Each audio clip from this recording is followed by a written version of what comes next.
The FORCE study investigated the best way to treat a small break in the wrist bone of children and young people.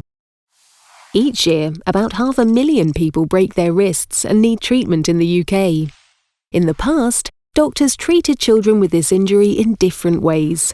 Some recommended a splint to stop the wrist from moving.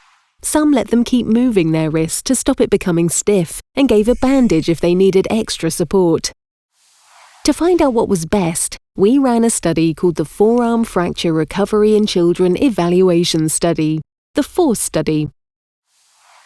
The study ran in 23 NHS hospitals in England. 965 children and young people between 4 and 15 years old took part.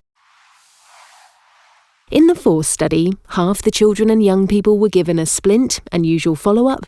The other half were allowed to move their wrist freely without any planned follow-up, though they were given a bandage to wear if they needed extra support. Families didn't choose which treatment their child got. This was decided fairly using a process called randomization. For 6 weeks, we asked children and their families questions about any pain they felt, if they missed any school, and what they were able to do. We found that the two treatments had exactly the same results.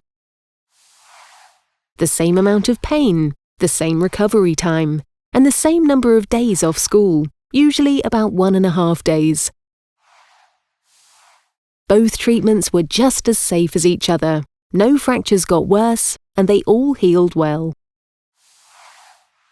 These injuries didn't need hospital follow-up and were managed well at home.